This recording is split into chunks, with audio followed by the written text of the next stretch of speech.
yo le escucho entrecortado, profe, pero creo que es mi internet por el tema de que está lloviendo fuerte. Ok, Sí, profe, sí se le escuchó el tema lo del guardar respeto después de la sesión. listo. Eh, Alguien me había preguntado también sobre la entrega. Y yo le dije, bueno, eso es para otra clase. Yo hay veces que les recuerdo sobre la clase anterior, pero sí, es para esta. Y él tiene una duda, y les voy a mostrar enseguida. Y él me decía, no, ahí se equivocó y todo eso. Entonces voy a compartir pantalla y voy a mirar donde él dice para que a todos les quede claro qué es lo que se quiere ahí. Entonces, ¿dónde que estamos? Vamos a empezar a compartir.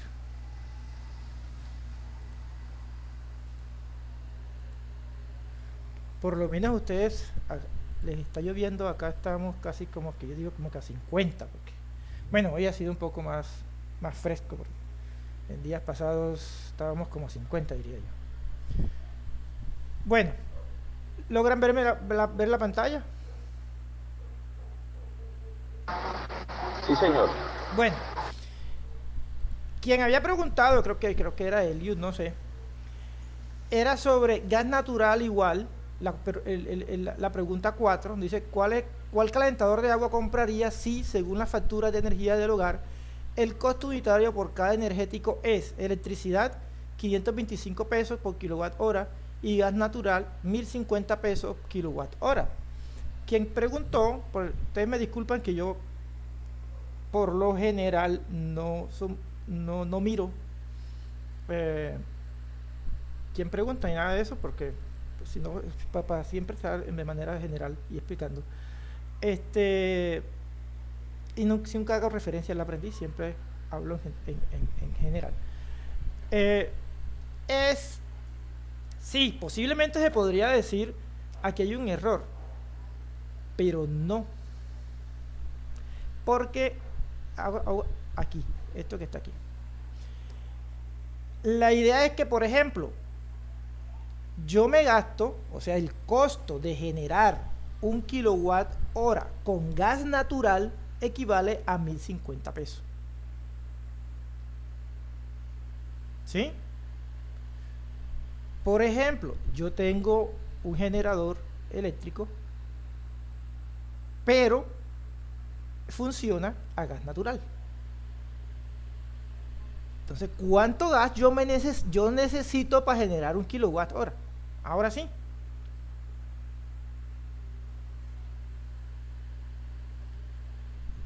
Para eso debemos saber cuál es la capacidad calórica que tiene el gas general, perdón, el gas natural, de tal manera que me pueda generar un kilowatt hora.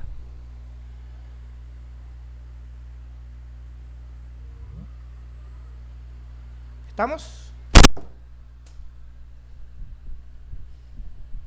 Entonces, por eso es que dice, explique su respuesta utilizando cálculos para su argumentación. O sea, deben mirar cómo hago, qué cantidad de gas yo necesito para generar un kilowatt hora.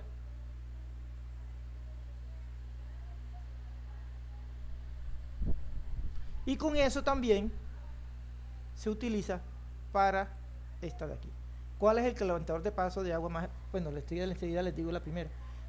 Tengo que saber cuánto gas necesito aquí para equiparar a esto de acá.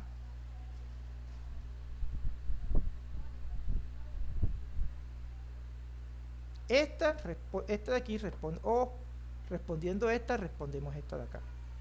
Que yo no puedo decir a simple vista porque las personas ya les dije enseguida porque sé que la gran mayoría iban a ver solamente los porcentajes y con base en los porcentajes iban a dar su juicio. Por eso es que digo aquí en rojo, demuestren su respuesta.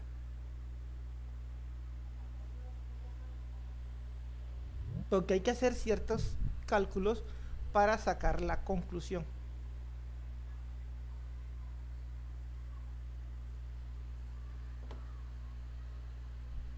Y eso nosotros lo vimos allá cuando estábamos viendo termodinámica, vimos ciertas cositas, entonces tienen que devolverse, mirar todo eso para poderlo aplicar acá. ¿Sí me hice entender? Profe, es que ahí también tengo otra duda. Sí, señor.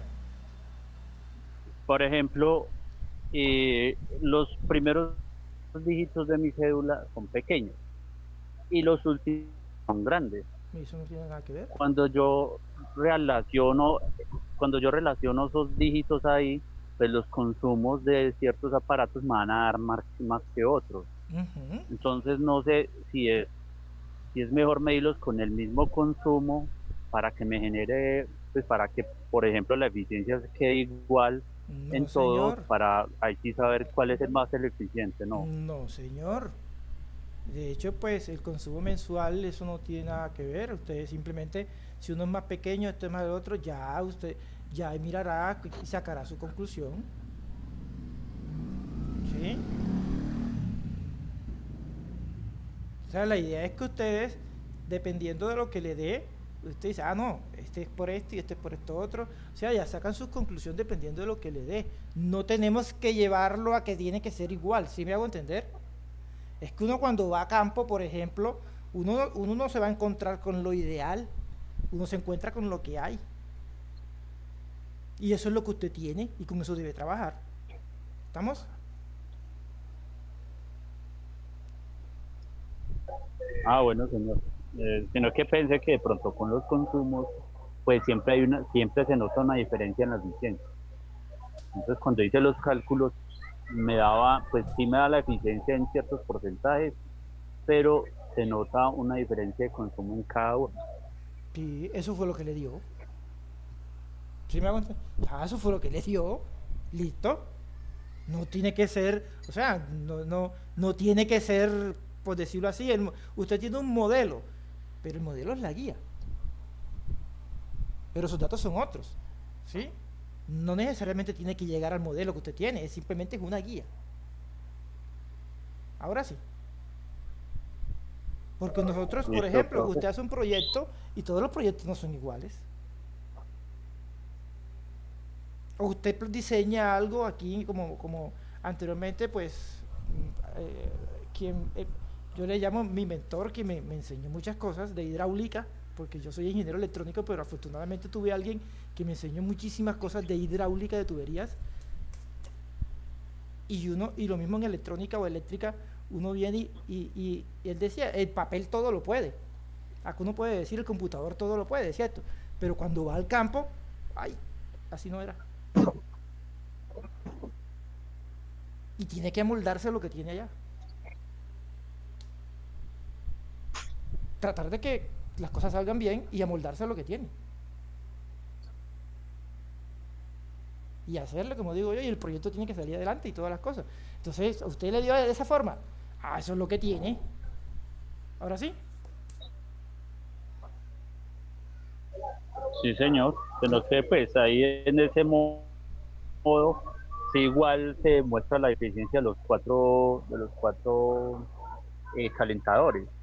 Pero entonces me quedó la duda si de pronto manejándolo con las mismas cifras todos, daría algo distinto o mejoraría en unos y empeoraría en otros. Pues debe ser, o sea, una forma es como, por ejemplo, aquí está tres primeros, dos últimos, y hágalo como tal, como yo le llamo, uno debe ser necio. Mírelo a ver cómo le da y después lo compara con lo que usted tiene ahí y saca una conclusión. Ah, mira, fíjate, con esto da esto y con esto y con lo que yo tengo acá da otro, y así sucesivamente. Entonces, eso es lo bueno del ejercicio, ¿sí? Que uno muchas veces espera algo, pero realmente cuando ya empieza a hacerlo dice, ah, caramba, aquí pasó algo. No da por ahí. Entonces, eso es lo bueno. Y que no pueden ser dos trabajos idénticos. Si hay dos trabajos idénticos, los dos hicieron trampa.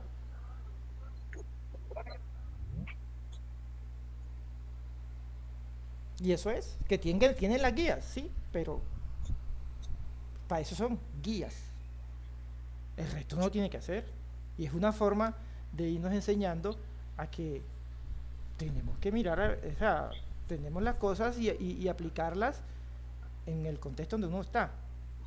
Pues me explico, pues muchas veces yo algo que he visto es que, por ejemplo, ven un diseño, qué sé yo, arquitectónico en Bogotá, muy bonito, y lo quieren aplicar aquí en la costa o viceversa, aquí en la costa y se lo quieren llevar para Bogotá o para zonas frías.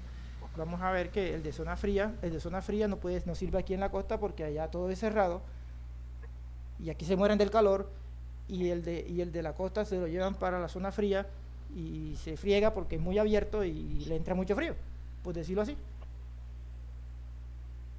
Entonces tenemos un modelo, pero hay que adaptarlo a lo que nosotros tenemos, ¿vale?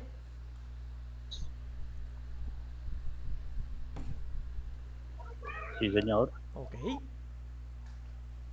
Otra pregunta.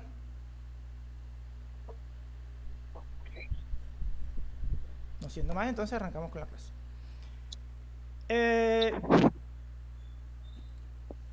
En el video que nosotros, pues, que yo monté, no sé si ya lo vieron, creo que lo monté fue ayer, de la clase pasada, empezamos con la energía, que eran las energías renovables, ¿cierto?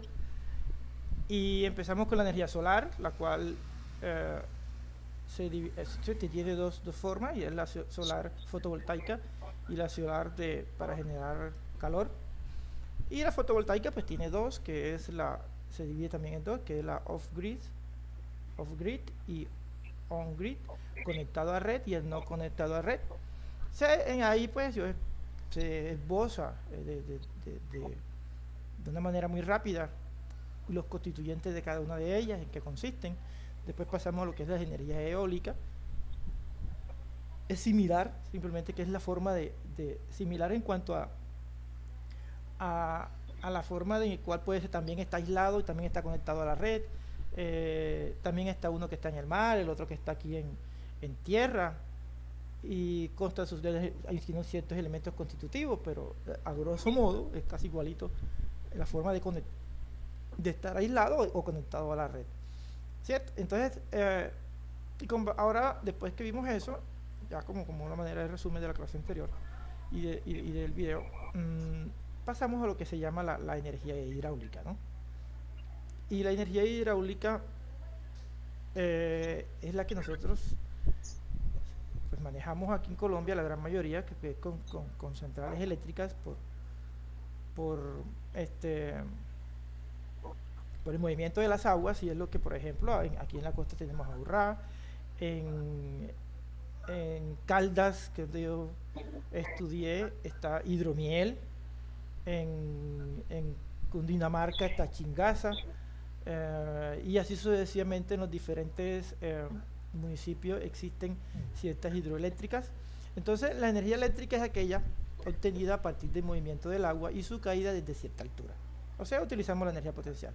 Entonces la energía cinética de las corrientes y la energía potencial gravitatoria de los saltos de agua se transforman en energía cinética mediante el accionamiento de una máquina rotatoria, cinética rotativa, ¿no?, que hace funcionar un generador convirtiendo la energía del movimiento en energía eléctrica. Entonces, el aprovechamiento de la energía hidráulica es posible utilizando el movimiento de los recursos hídricos de forma natural, ríos, cascadas, pues Colombia tiene muchos saltos pues aquí en Bolívar, en la parte alta de Bolívar, una vez hay una comunidad, tiene una pequeña central hidroeléctrica y con eso se abastece. Entonces Colombia es muy rica en esa clase de energía, sino que yo creo que falta un poquito más de conocimiento para poderlo utilizar. Entonces, o también mediante construcción de embalses de almacenamiento. En este caso, pues, recuerden cuando fue este año aquí en Córdoba tuvimos una emergencia debido a que por cierta codicia los embalses estuvo casi que se rebosó y tuvo se afectó mucha población en las zonas ribereñas. Afortunadamente aquí en Lorica pues no hubo, pero por muchos caseríos sí, y perdieron gran mayoría hubo muchos damnificados, desafortunadamente. Entonces la energía, vamos a ver un video sobre lo que es la energía, cómo se genera pues la energía eléctrica mediante la hidroeléctrica. Pues el sistema básico que tenemos aquí es simplemente que tenemos una presa, aquí se retiene el río. De hecho en Hidroituango creo que nos explicaron más de una vez por los noticieros qué era lo que pasaba. Y es lo mismo, tenemos el río, perdón, tenemos aquí represamos la presa, pues retiene el agua, se eleva, la pasamos por una tubería a unas turbinas. Estas turbinas empiezan a girar, que están conectadas a un generador eléctrico. Recuerden que esto muchas veces esto se llama casa de máquinas, y de la casa de máquinas pues ya después que tenemos la energía tenemos que elevarla. ¿Sí? Tenemos mucha corriente pero bajo voltaje, pero tenemos que elevarla, cambiarlo de mucha corriente a de mucha corriente y poco voltaje a alta voltaje y poca corriente. Más adelante vamos a mirar por qué, para evitar pérdidas en el transporte. Entonces por eso es que aparece este transformador aquí, y tenemos las torres y los cables de las líneas de transmisión. A grosso modo así es que se genera pues la energía hidroeléctrica. Y es una forma similar todas las energías renovables, por gran parte de las energías se generan siempre con una turbina, un generador eléctrico y eche para adelante. Entonces miremos entonces a grosso modo, bueno, que nos explique, para tener una visión un poco más clara, un video de cómo es que se genera.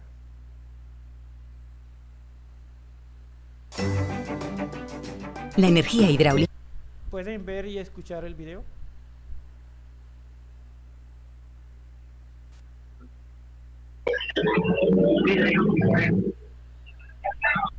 Supongo que sí, no escuché muy bien, pero bueno.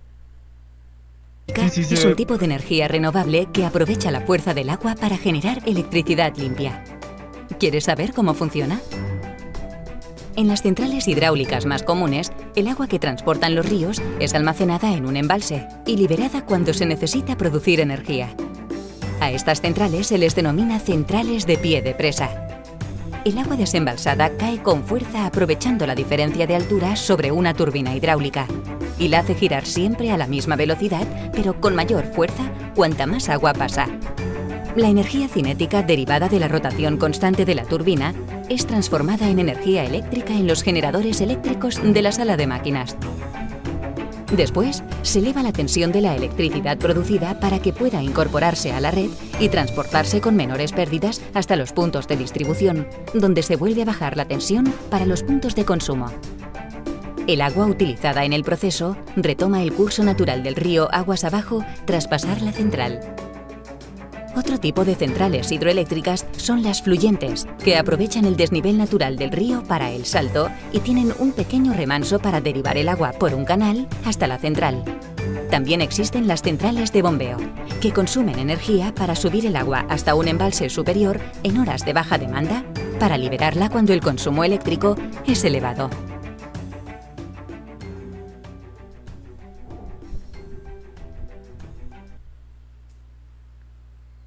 Bueno, y nos amplía un poco más el conocimiento sobre lo que son las centrales hidroeléctricas. Pues de hecho, esa donde se desvía parte del río y el otro se deja normalito, tiene menos impacto ambiental. Ya más adelante vamos a mirar que las centrales, así como está esta aquí, no es que sean muy favorables. Y nosotros aquí en Lorica lo vivimos palpable, lo podemos palpar, porque ambientalmente muchas especies de peces casi se extinguen. Entonces lo más conveniente es donde parte del río sigue su curso normal y el otro se desvía.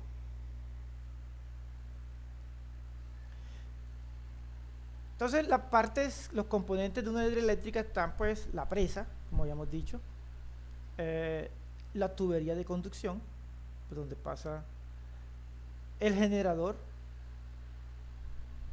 la turbina, pues, esta de aquí, el generador, la casa de máquinas, pues la subestación, y aquí en la subestación es donde nosotros vamos a elevar, como dice el video, la tensión o voltaje, para que no tenga muchas pérdidas en la transmisión. Entonces, a grosso modo, pues esta es nuestra no forma de generar energía sin producir gases de efecto invernadero, ¿sí? Pero sí tiene efectos desde el punto de vista ambiental. De todas maneras, por ejemplo, aquí hay un río entre Paraguay y Brasil, creo que es el Iguazú, donde aquí tenían un problema. Era tanto en el desagüe tenían un problema. El río es muy caudaloso y era tanto el caudal que erosionaba. Todo lo que ponía aquí lo erosionaba. Si se dan cuenta, aquí tiene como una elevación. O sea, el agua hace un saltico. Ese saltico se hace simplemente para airear, para que el agua envuelva aire, y entonces esas burbujas de aire que quedan dentro del agua hacen como si fueran como un amortiguador para no erosionar esto de acá, el desagüe por completo. Por eso es que se le hace el pequeño salto para airear, para que el agua no erosione todo el concreto que está aquí.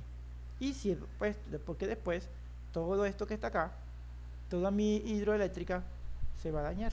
Y en Iguazú, cuando empezaron, tuvieron ese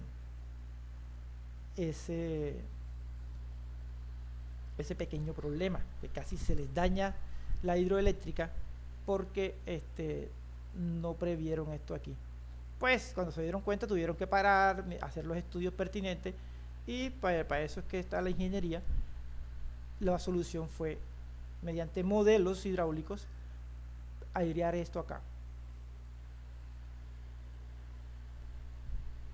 Entonces, ya pasando de la energía hidráulica, pasamos a algo que en estos días hace muchos años, cuando yo estaba de hecho en la universidad, un ingeniero químico había hecho su tesis sobre la energía geotérmica y nunca le prestaron atención.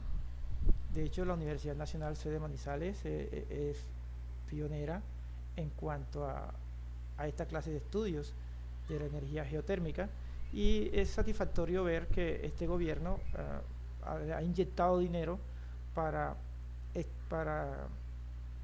generar esta clase de energías en el Nevado del Ruiz, ya que no sé si hay alguien acá que sea de Caldas. El Nevado del Ruiz tiene un potencial. Manizales. Ok. Tiene un potencial energético grandísimo. También eso pues tiene, pues desde Manizales podrá decirnos que tienen sus termales, y de hecho todo el eje cafetero tiene sus termales. Entonces no era tan aprovechado, pero parece que van a invertirle mucho, cierta clase de dinero para el aprovechamiento, y salió en estos días, de la energía geotérmica. Yo creo que la CHEC también estaba metida ahí hace mucho tiempo para poder generar esto. Yo creo que también en el volcán, el que queda en Pasto,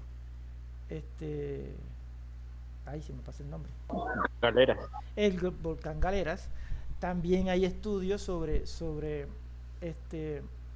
esta clase de formas de generar energía, y es muy bueno porque pues tampoco se van a generar gases de efecto invernadero, y eso es, Colombia tiene mucho potencial y lo que falta es voluntad política para aprovechar todas estas fuentes que nosotros tenemos. Entonces la energía geotérmica es la energía obtenida al aprovechar la energía térmica obtenida en el interior de la Tierra.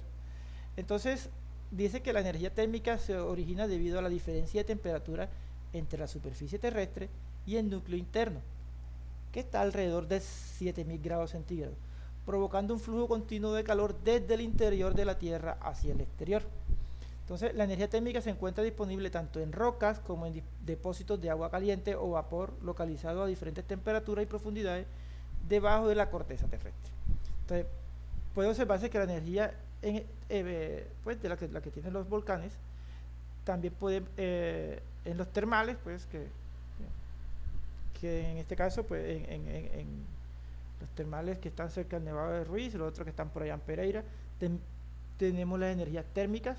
En los geysers, los que están en el parque, este parque muy, muy conocido en Estados Unidos.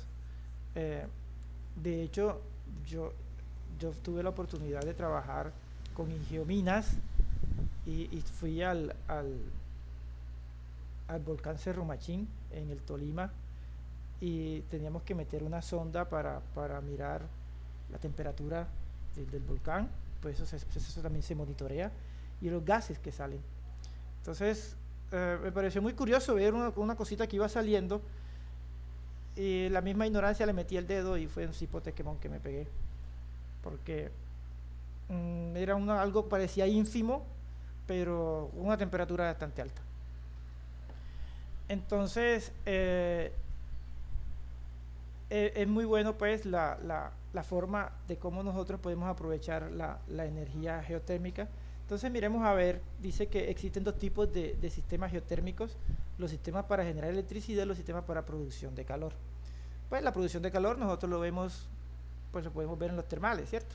Entonces la producción de electricidad, para la producción de electricidad, el vapor es aprovechado para mover turbinas que hacen funcionar los generadores de electricidad. Se requiere que la fuente de energía geotérmica sea de alta temperatura, con agua a más de 150 grados, o sea, ya eso es vapor. Si la temperatura del agua es menor a 150, la conversión se realiza en plantas de ciclo binario, en las que a través de intercambiadores de calor se utiliza el agua caliente para hervir otro fluido que se evapora a menor temperatura, y luego el vapor generado hace girar una turbina. Como le había dicho al principio, siempre tenemos que girar algo. O sea, en principio siempre vamos a tener que girar algo para poder obtener nuestra energía. Entonces también se utilizan rocas calientes o fuentes secas que llaman, para calentar agua que se inyecta mediante perforaciones. Sin embargo, esta tecnología pues está un poco, todavía le falta mucho aquí en nuestro país. Por ahora pues es grato saber que es simplemente con las aguas, y esperemos que lleguemos a un feliz término con eso. Entonces esto es una forma de que se le inyecta aquí pues se le inyecta agua a la roca y sale el vapor. O sea, hay que hacer dos perforaciones, una por donde entra el agua y otra por donde sale el vapor. Vuelve a lo mismo, viene aquí una turbina, la turbina un generador, y ahí empezamos la transmisión de la energía. Para la producción de calor, dice que se puede utilizar el agua caliente de forma directa o mediante equipos especializados.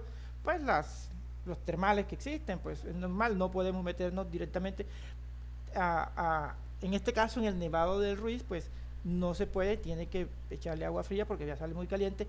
En el Cerro Machín, por ejemplo, no sale tan caliente.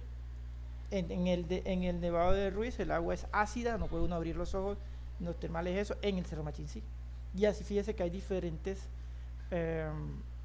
características dependiendo los volcanes. Entonces las aplicaciones de uso directo utilizan agua de fuentes con temperaturas que oscilan entre 50 y 150 grados, o sea, baja y media, como la calefacción de edificios, secado de frutas, piscinas, invernaderos.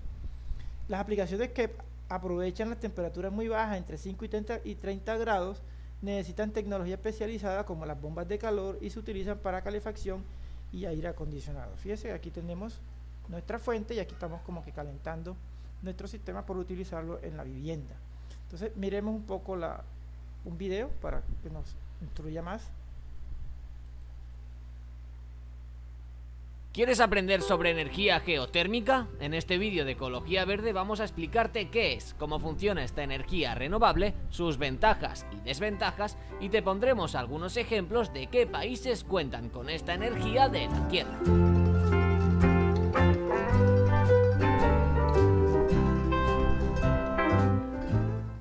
Definición de energía geotérmica. Como todos sabemos, la Tierra tiene diferentes capas desde el núcleo hasta el exterior.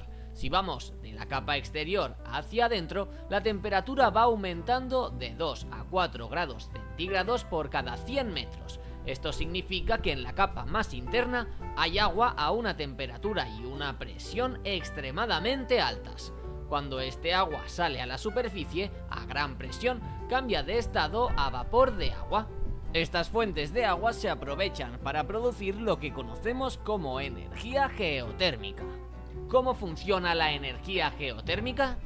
Se suelen hacer perforaciones de entre 10 y 15 centímetros de diámetro y de una profundidad que dependerá de las dimensiones y las condiciones del sitio a perforar.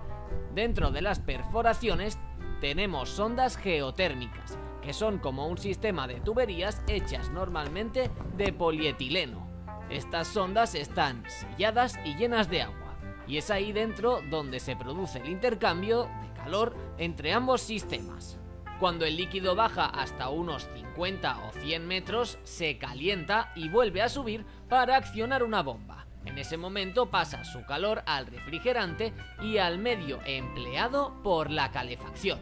Cuanta más agua tenga la capa perforada, mayor será el intercambio de calor. Por eso se perforan las capas freáticas.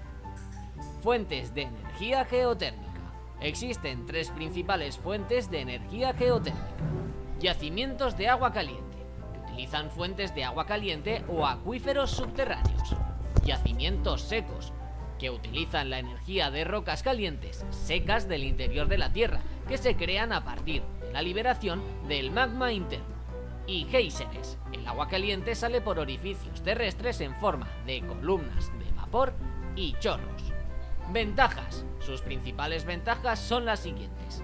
Es un recurso renovable, reduce el consumo de combustibles fósiles y otros recursos no renovables. Apenas produce residuos, de manera que reduce el impacto ambiental. Apenas afecta al calentamiento global, ya que la emisión de CO2 de efecto invernadero es mucho menor al que se produce por combustión para conseguir la misma energía. Supone un ahorro ya que sus costes son bajos y proporciona una gran cantidad de recursos, aporta más energía que todos los combustibles fósiles juntos. Desventajas.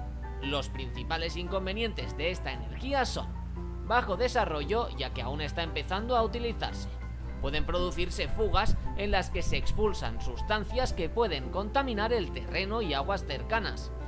Las centrales geotérmicas deben instalarse en sitios donde el calor del subsuelo sea muy alto. No es transportable, solo se puede utilizar en el mismo lugar que se produce. Producen impacto en el paisaje, ya que se modifica el terreno. Se producen seísmos en las zonas cercanas y provocan contaminación térmica y acústica. Ejemplos de energía geotérmica. La mayoría de países que utilizan esta energía son volcánicos y algunos ejemplos son los siguientes: Islandia, Nueva Zelanda, Japón, Filipinas y el oeste de los Estados Unidos. La mayor potencia mundial en energía geotérmica es Islandia. El 99% de los hogares utilizan esta energía. Además, en Estados Unidos, el estado de California abastece hasta un 90% de la energía geotérmica del país. ¿Conocías cómo funciona esta energía? Déjanos tu aportación en los comentarios y un buen like si has aprendido cosas sobre la energía geotérmica en este vídeo. ¡Hasta la próxima, ecologistas! Bueno, ahí no pudimos un poquito ampliar el conocimiento sobre la energía geotérmica. Entonces, de la energía geotérmica pasamos ahora a lo que es la energía oceánica, que también Colombia puede incursionar en ella, ya que tenemos 2 océanos, pero no la utilizamos, eso sí está claro. Entonces, la energía de las mareas, o la mareomotriz, dice que se obtiene al aprovechar el aumento y disminución de las mareas por la acción gravitatoria de la Luna y el Sol. La diferencia de altura entre las mareas se traduce en energía potencial, esa que mostramos aquí, en esta de acá, que es aprovechada en centrales mareomotrices. Estas instalaciones cuentan con un embalse construido con diques y con puertas, al igual que los demás. Estos permiten almacenar el caudal de agua durante las mareas altas. Al bajar la marea, el agua se descarga y el flujo hace girar la turbina, que a su vez acciona el generador, obteniéndose así la electricidad. Yo no conozco el océano, o nunca he ido al Pacífico, me gustaría ir, me dicen que en el Pacífico colombiano. De hecho, pues me gustaría el Pacífico colombiano, porque allá está la isla que es de mi apellido, por lo menos también. Muchas veces las mareas suben hasta 5 metros y en la mañana creo que es, y en la tarde baja. Eso lo pueden utilizar, pero aquí en Colombia no lo estamos haciendo, y es lo que hace aquí. Cuando la marea, eso está como al revés. Cuando la marea sube, deja pasar el agua, y cuando baja, pues sale y hace mover siempre la turbina. La turbina va a un generador, y el generador nuevamente generamos la energía, y así pues la elevamos y la transmitimos. El principio es el mismo, la forma de hacerlo es lo que va cambiando. Entonces miremos un video sobre la mareomotriz. ¿Sabes qué es la energía mareomotriz? Existen muchas maneras de aprovechar los recursos naturales para producir energía, y esta es una de ellas. En este vídeo de Ecología Verde te explicamos qué es la energía mareomotriz, cuáles son sus características principales, qué tipos existen y cómo funcionan. Quédate para conocerlo todo sobre la energía mareomotriz.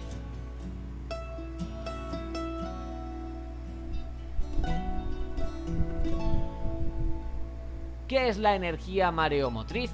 Esta energía, también llamada energía oceánica o marina, es aquella que se consigue con el movimiento de las mareas. La energía que genera la marea al subir y bajar se aprovecha con unas turbinas que, al activarse, mueven el conjunto mecánico del alternador, produciendo así energía eléctrica. Cabe destacar que a veces esta energía se confunde con la energía undimotriz, aquella que se produce con el movimiento de las olas. Aunque ambas se producen en el mar, no deben confundirse. La energía mareomotriz aprovecha el movimiento de las mareas, y en cambio la undimotriz aprovecha el movimiento de las olas. Características principales. Se trata de una energía renovable que se puede producir en cualquier época del año. Sus instalaciones son silenciosas y fáciles de mantener. Se la considera una energía eficiente debido a la densidad del agua. Se puede ajustar la producción de esta energía a la necesidad bajando la velocidad de las turbinas. Además, también es una energía limpia, ya que su producción no emite gases de efecto invernadero. Es posible saber en qué momento se van a producir las mareas, por ello se puede centrar el diseño de los sistemas de manera que sean idóneos para el potencial que se quiera conseguir. Existen 3 métodos para aprovechar la energía mareomotriz: los generadores de corriente de marea, las presas de marea y la energía mareomotriz dinámica. A continuación te explicamos en qué consiste cada uno de ellos. Generadores de corriente de marea. Este es el método más popular y utilizado en todo el mundo debido a su bajo coste. Estos generadores, también conocidos como Tidal Stream Generators, aprovechan la energía cinética del agua en movimiento durante las mareas a través de unas turbinas similares a las aspas eólicas.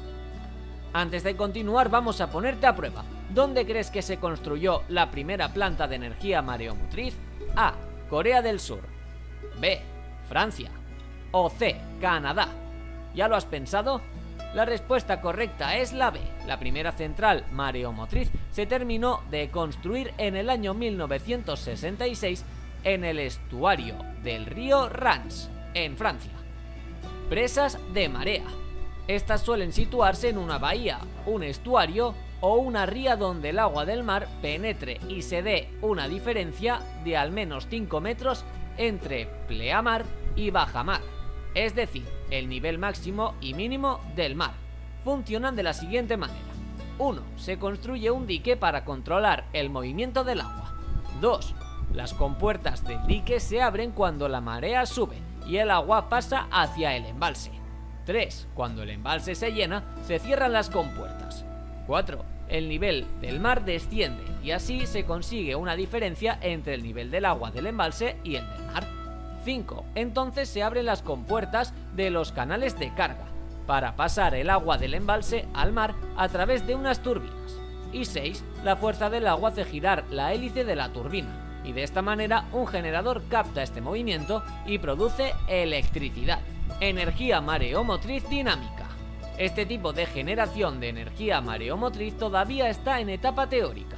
La idea es aprovechar la interacción entre las energías potencial y cinética en las corrientes de marea. ¿Cómo? Construyendo presas de entre 30 y 50 kilómetros de longitud desde la costa hacia el mar u océano para aprovechar las diferencias de fase de las mareas y así la diferencia del nivel del mar. Descubre otro tipo de energía que se genera a partir del agua en el vídeo que te dejamos aquí arriba. Cuéntanos, ¿te gustaría que hiciéramos un vídeo explicando las ventajas y desventajas de este tipo de energía? Hasta la próxima, ecologistas. Bueno, entonces ahí vimos que, fíjense que las podemos implementar en Colombia también.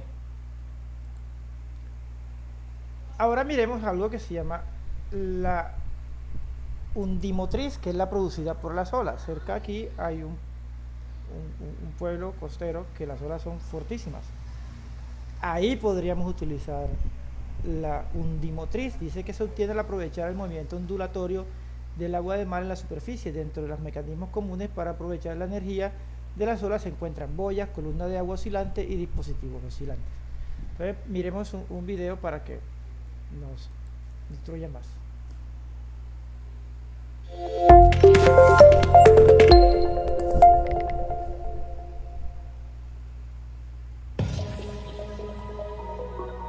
La energía ondimotriz proviene de las olas. Se produce aprovechando su movimiento, con lo que se trata de una energía sostenible con un gran potencial, pues hay olas en todos los mares y costas del planeta. De hecho, actualmente hay numerosos proyectos que le están sacando provecho. La tecnología disponible hasta el momento define 3 diferentes sistemas para convertir la energía de las olas en energía eléctrica. Dispositivos flotantes armados. Este dispositivo flota en la superficie del océano amarrado al lecho marino por cuerdas o cables que pueden estar tensos o sueltos dependiendo del sistema. El captador mecánico debe de resistir el movimiento de las olas para generar la energía. Parte de la máquina necesita moverse mientras que otra parte debe de quedar inmóvil. En este tipo de dispositivo el amarre es fundamental y está dispuesto de tal manera que el movimiento de las olas solo mueve una parte de la máquina. La electricidad se genera entonces a partir del movimiento oscilatorio de la parte móvil que acompaña las olas. Sistema de columnas de agua oscilantes. Estos sistemas funcionan basados en una estructura hueca parcialmente sumergida en el agua y con una abertura expuesta por debajo de la línea del agua. Por encima de este nivel se genera una gran cámara de aire que varía el tamaño al estar sometida a la fluctuación del nivel de agua por efecto de las olas. Este aire atrapado en la estructura sufre violentas compresiones por efecto del llenado de agua en la cámara y es canalizado a través de ductos que mueven turbinas bidireccionales. El efecto aerodinámico producido es de igual intensidad cuando el agua que ingresa se retira de la cámara. El reingreso de aire desde el exterior vuelve a rotar las turbinas emplazadas en los ductos y así el ciclo se cierra esperando el ingreso de una nueva ola. Sistemas de superficies articuladas. Este sistema se basa en aprovechar mecánicamente el movimiento de las olas a través de dispositivos de gran extensión que copian la rugosidad de la superficie del agua articulando movimientos de bisagras. La diferencia del nivel relativo entre distintos puntos de la máquina hacen girar las bisagras y puntos de quiebre donde se encuentran sistemas hidráulicos que al ser accionados bombean fluidos que hacen girar generadores eléctricos. La principal ventaja de este tipo de dispositivo es que no necesitan estar fijados al lecho marino y solo funcionan con la diferencia del nivel relativa del agua. Esto permite emplazamientos a distintos tipos de profundidades y distancias de la costa.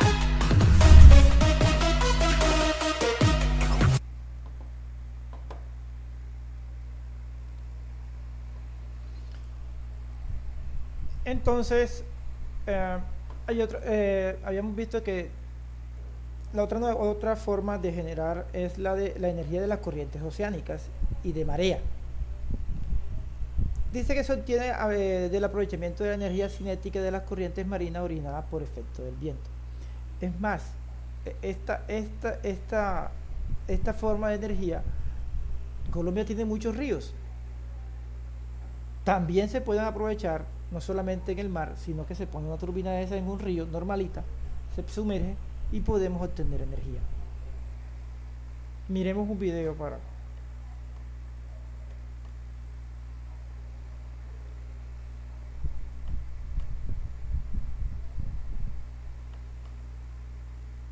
Perdón.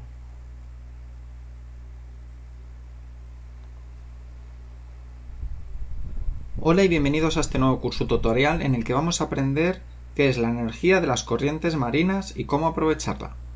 Los océanos tienen corrientes marinas constantes y por lo tanto predecibles. Estas corrientes se pueden aprovechar para generar energía eléctrica limpia. Las corrientes marinas son los movimientos permanentes de traslación de masas de agua en los océanos y en mares, ya sean profundas o superficiales. Se originan por el movimiento de rotación terrestre, los vientos planetarios y la configuración de las costas y continentes. Las corrientes frías provienen de los polos y de zonas profundas. Influyen en el continente ya que generan climas secos. Las corrientes frías ascienden al acercarse al ecuador y se convierten en corrientes cálidas que provocan climas húmedos. El sistema Landström. Estas turbinas fueron probadas en Noruega con buenos resultados y su impacto ambiental fue prácticamente nulo. Tienen una altura de 30 metros. Tienen una hélice de 3 palas, con un diámetro de 20 metros. Pueden colocarse hasta una profundidad de 100 metros. Se estudia instalar estos generadores en varios puntos de las costas del Reino Unido, en la ría de Pentland, en Sound of Ireland y en el norte de Antrim. La hélice, que no gira en el plano horizontal, debe apuntar en sentido contrario al de la corriente. La corriente hace girar la hélice, que mueve a su vez un generador que produce electricidad. Esta se envía al continente a través de un cable submarino. Sistema Schagen. Se encuentra en fase de pruebas desde 1994 y es el proyecto más avanzado para instalar granjas marinas en Reino Unido y Estados Unidos. Tiene una altura de 40 metros. Su columna sobresale del mar unos 10 metros y en su extremo se aloja una cabina de mandos. Sus hélices tienen un diámetro de 16 metros. En Reino Unido se encuentran en funcionamiento 2 prototipos, en la ría de Strangford y en la isla de Anglesey. Las hélices deben apuntar en sentido contrario a la corriente para aprovechar al máximo su caudal. Cada turbina mueve un generador que produce la electricidad que se transmite al continente por medio de un cable submarino. Con el fin de detener las hélices o realizar su mantenimiento, pueden izarse fuera del agua. Sistema TAUT. La Universidad de Oxford de Estados Unidos realizó pruebas a escala de un nuevo dispositivo que rebajaría los costes de producción en un 60% y los de mantenimiento en un 40% con respecto a otros sistemas de obtención de energía de corrientes marinas. Cada módulo tiene una longitud de 60 metros. Está formado por paletas horizontales cilíndricas de 10 metros de diámetro. El diseño de las turbinas permite aprovechar la corriente en un ángulo más amplio. Las hélices giran sobre su propio eje. Su diseño alargado favorece la instalación de una cantidad menor de generadores, pero con una mayor área de cobertura. La energía se envía al continente mediante un cable subterráneo. Sistema Vivas. La Universidad de Michigan de Estados Unidos realiza pruebas en sus instalaciones con esta nueva tecnología, que no implicaría grandes costes de mantenimiento ni instalación y tendría un impacto ambiental prácticamente nulo. Es un sistema idóneo para instalarse en lechos de ríos debido a sus reducidas dimensiones, la posibilidad de ubicar sus módulos de acuerdo a las características del terreno y su funcionamiento con bajas velocidades de corrientes. La corriente de agua atraviesa los espacios que hay entre los cilindros horizontales. La turbulencia generada por el movimiento de los cilindros produce un vórtice que les infiere un movimiento vertical mecánico a lo largo de las guías ubicadas en los soportes verticales. Unos generadores ubicados en los soportes producen energía a partir del movimiento de los cilindros. Producción de electricidad. Cada sistema contempla la creación de granjas de energía formadas por numerosos generadores que pueden llegar a brindar electricidad a 50.000 hogares. En el gráfico se puede ver una comparación de la capacidad que tiene cada uno de los generadores.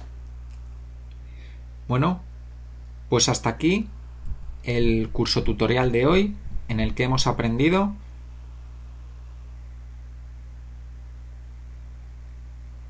Bueno, chicos, entonces ahí nos dieron una de cómo está la tecnología en la actualidad de las grandes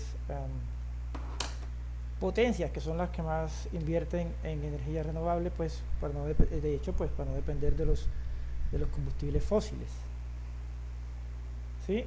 Entonces, bueno, miremos ya en último lo que se llama la energía del gradiente térmico. Un gradiente quiere decir una diferencia de temperatura. Entonces, lo que dice es que se aprovecha la diferencia, pues gradiente térmico es diferencia de temperatura, un gradiente es diferencia de agua. Se aprovecha la diferencia de temperatura entre las aguas cálidas superficiales del mar y las aguas frías más profundas, entre 80 y 100 metros de profundidad, para generar electricidad. La diferencia de temperatura normalmente se requiere de al menos 20 grados. Entonces, miremos un pequeño video que nos instruye más con respecto a eso. En videos anteriores hablamos de la energía mareomotriz y ondimotriz, energías que aprovechan las olas y las mareas para generar energía eléctrica. En este video hablaremos de una de sus hermanas que también obtiene electricidad a partir del océano, pero con un método muy diferente, la energía maremotérmica. Yo soy Elin, el ingeniero. Comencemos. La energía maremotérmica, o diferencia de gradiente de temperatura, como se le conoce en otros lugares, es un método para generar energía eléctrica a partir de la diferencia de temperaturas entre el agua superficial y el agua de las profundidades. Historia. La primera persona a la que se le ocurrió que podríamos utilizar la diferencia de temperatura de los océanos para producir electricidad fue Arsène d'Arsolval, pero fue su pupilo Georges Claude quien, gracias a las ideas de su maestro en 1930 en la ciudad de Matanzas, Cuba, construyó con ayuda de obreros y técnicos locales el primer proyecto para generar electricidad a partir de la energía maremotérmica. Funcionamiento.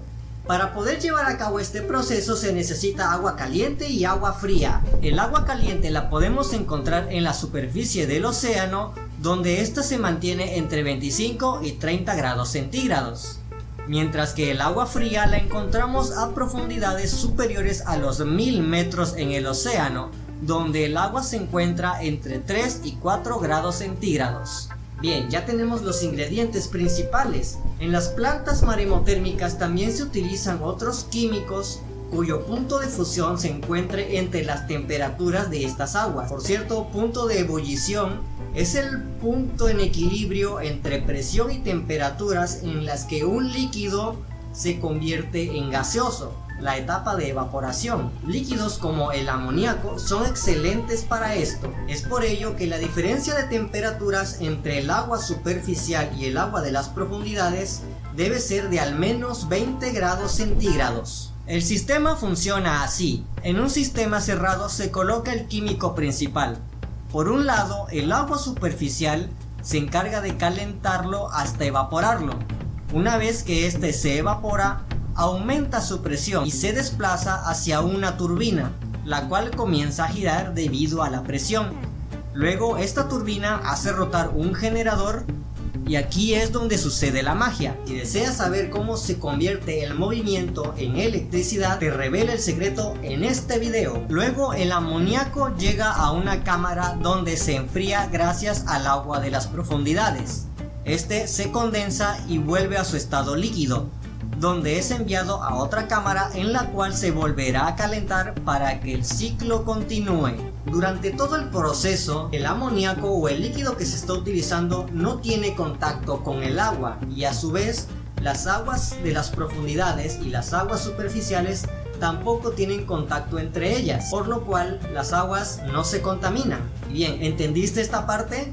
Si es así, suscríbete a este canal para que no dejes de empaparte de conocimientos. Ahora comencemos con las ventajas. 1. Es una energía inagotable. Bueno, como siempre digo, inagotable mientras la Tierra y los océanos existan, claro. Por lo que hacer proyectos a largo plazo para aprovechar esta energía resulta beneficioso. 2. Se encuentra en grandes cantidades. Ya que el 70% de la superficie terrestre está cubierta por océanos, invertir en este tipo de energía podría satisfacer gran parte de la demanda eléctrica mundial. 3. No produce gases de efecto invernadero. Como vimos, en todo el proceso no se requiere la quema de ningún combustible. Además que durante el proceso los químicos y las aguas no tienen contacto entre sí, por lo que se podría decir que es una energía limpia. Parte de su aplicación podría ser proporcionar calefacción o aire acondicionado a casas o ciudades enteras. Después de todo, esta energía se parece mucho a la energía geotérmica. Y 5. Estos sistemas que se utilizan para transportar el agua de las profundidades también pueden utilizarse para transportar agua potable a las ciudades. Por cierto, ya saben, si quieren más información, enlaces en la descripción. Desventajas. Como siempre, lo bueno es caro. Tal pareciera que aquellas tecnologías que menos daño le hacen a la naturaleza son al mismo tiempo las más caras. Una sola planta maremotérmica cuesta lo mismo que 2 plantas que generan energía a partir de la quema del carbón. 2. Es de difícil acceso. Así como las energías ondimotrices y geotérmicas, los lugares donde se puede aprovechar la energía maremotérmica en aguas profundas se encuentran muy alejadas de las ciudades, por lo que la cantidad de equipos y cables para transportar la energía que se genera es muy grande. 3. En realidad no se puede colocar en todos lados. Como vimos, uno de los requisitos para poder aprovechar esta energía es que las temperaturas entre el agua superficial y el agua de las profundidades tenga una diferencia de al menos 20 grados centígrados. Y estas condiciones solo se consiguen en algunas zonas tropicales del mundo, por lo que su aprovechamiento en realidad solo está limitada a aquellos países que cuenten con este requisito.